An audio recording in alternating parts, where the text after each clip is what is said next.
Assalamualaikum warahmatullahi wabarakatuh. Selamat pagi anak-anak sekalian. Semoga kalian semua dalam keadaan sehat walafiat dan dalam lindungan Allah.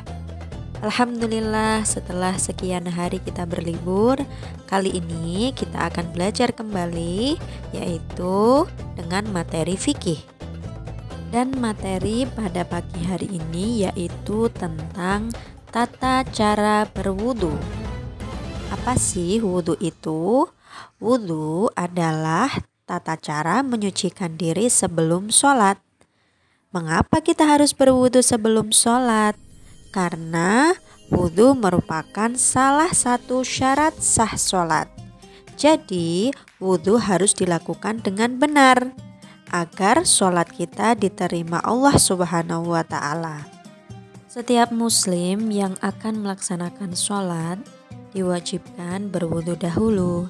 Selain sholat, wudu diperintahkan juga ketika akan melaksanakan tawaf dan membaca Al-Quran. Menurut istilah hukum Islam, wudu adalah membasuh, mengalirkan, dan membersihkan dengan menggunakan air pada setiap bagian dari anggota-anggota wudu untuk menghilangkan hadas kecil. Sebelum melaksanakan sholat, kita diwajibkan untuk berwudu. Berwudu merupakan kegiatan awal orang yang akan melaksanakan sholat.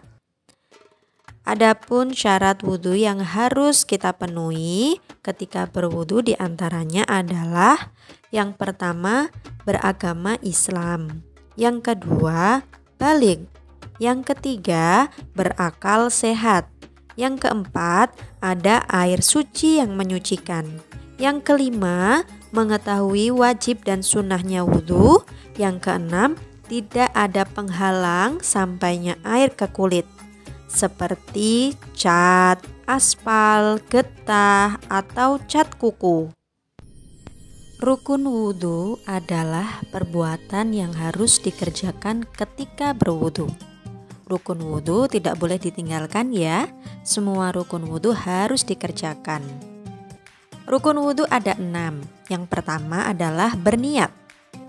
Yang kedua adalah membasuh wajah sebanyak 3 kali sambil membaca niat. Yang ketiga adalah membasuh kedua tangan sampai siku. Dimulai dari tangan kanan diikuti dengan tangan kiri sebanyak 3 kali. Yang keempat, mengusap sebagian atau seluruh rambut kepala.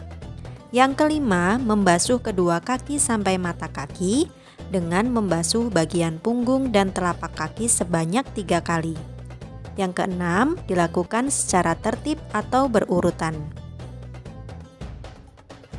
Adapun sunnah wudu diantaranya adalah: yang pertama, membaca basmalah ketika memulai berwudu. Yang kedua adalah bersiwak. Yang ketiga, mencuci kedua telapak tangan sampai pergelangan. Yang keempat, berkumur-kumur. Yang kelima, membersihkan kedua lubang hidung. Yang keenam, mengisap air ke hidung. Yang ketujuh, menyapu kedua daun telinga. Yang kedelapan, menyela-nyela jenggot yang lebat. Yang kesembilan, menyela-nyela jari tangan dan jari kaki. Yang ke-10, semua yang dibasuh diulang 3 kali. Yang ke-11, membasuh satu persatu anggota wudu dengan tidak menyela pembicaraan. Yang ke-12, mendahulukan anggota badan sebelah kanan. Yang ke-13, berdoa sesudah wudu. Yang ke-14, melaksanakan sholat 2 rakaat setelah selesai berwudu. Yang ke-14, tidak boros air. Perbuatan yang membatalkan wudu diantaranya adalah: yang pertama, keluar angin dari dubur atau kentut. Yang kedua, buang air kecil atau besar. Yang ketiga, hilang akal karena tidur nyenyak, pingsan, gila, epilepsi, dan lain sebagainya. Yang keempat, menyentuh kemaluan tanpa memakai alas. Yang kelima, bersentuhan antara laki-laki dan perempuan yang bukan mahram. Berwudu harus dilakukan dengan sebaik-baiknya. Sebaik-baik wudu dilakukan sesuai tuntunan Rasulullah. Tuntunan berwudu menurut Rasulullah adalah sebagai berikut.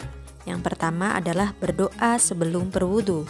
Yang kedua, membasuh kedua telapak tangan sampai pergelangan sebanyak 3 kali sambil membaca basmalah. Yang ketiga, berkumur-kumur sebanyak 3 kali. Yang keempat, membersihkan lubang hidung dan menyemprotkan kembali sebanyak 3 kali. Yang kelima, membasuh wajah sebanyak 3 kali sambil membaca niat. Yang keenam, membasuh kedua tangan sampai siku dimulai dari tangan kanan, diikuti tangan kiri sebanyak 3 kali. Yang ketujuh, mengusap sebagian atau seluruh rambut kepala. Yang kedelapan, membasuh kedua daun telinga luar dan dalam. Yang kesembilan, membasuh kedua kaki sampai mata kaki dengan membasuh bagian punggung dan telapak kaki sebanyak 3 kali. Yang kesepuluh, berdoa setelah wudhu. Wudhu harus dimulai dengan niat. Niat wudhu dibaca di dalam hati atau boleh juga dilafalkan.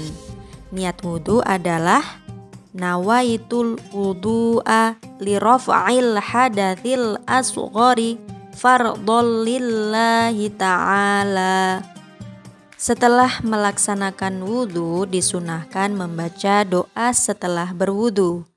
Doa setelah berwudhu adalah Asyhadu alla ilaha illallah wahdahu la syarikalah wa asyhadu anna Muhammadan abduhu wa rasuluh. Allahumma ja'alni minat tawwabina waj'alni minal mutatahhirina waj'alni min ibadikas sholihin. Baiklah anak-anakku sekalian, mungkin cukup sekian materi dari Ustadzah. Untuk tugas kali ini adalah praktek melaksanakan wudhu di rumah masing-masing ya. Terima kasih, semoga bermanfaat. Wassalamualaikum warahmatullahi wabarakatuh.